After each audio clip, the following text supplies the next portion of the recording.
allegations against me and so forth. And she said she didn't know. It didn't even actually appear. Now, you understood, of course, that the President of the United States could remove you and that you served at the pleasure of the President. Is that right? That's right. But in your 33 years as a Foreign Service officer, have you ever heard of a President of the United States recalling another ambassador without cause based on allegations that the State Department itself knew to be false? No. You testified in your opening statement that you had left Ukraine by the time of the July 25th call between President Trump and President Zelensky. When was the first time that you saw the call record for this phone call?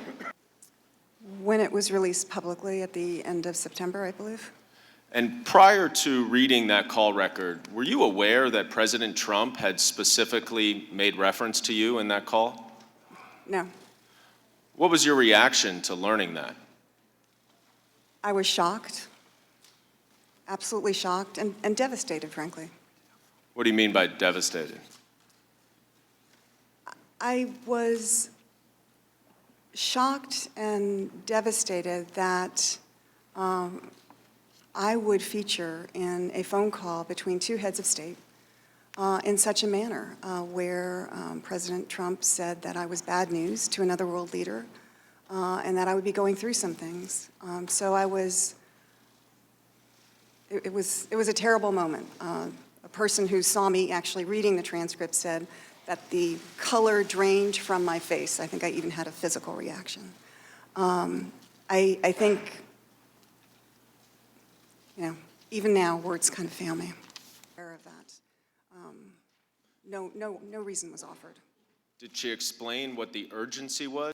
The next excerpt, when the president references you, was a short one, but he said, well, she's going to go through some things.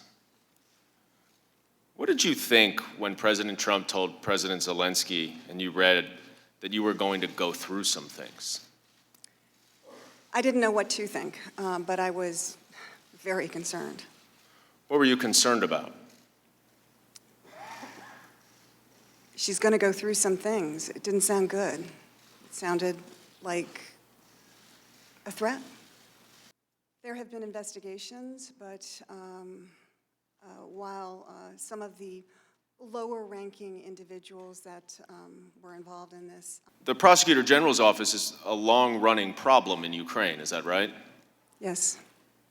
So how did you feel when you heard President Trump speak so highly of the corrupt Ukrainian prosecutor who helped to execute the smear campaign to have you removed? Well, it was disappointing. It was concerning. It wasn't certainly based on anything that the State Department would have reported, or frankly, anybody else in the U.S. government.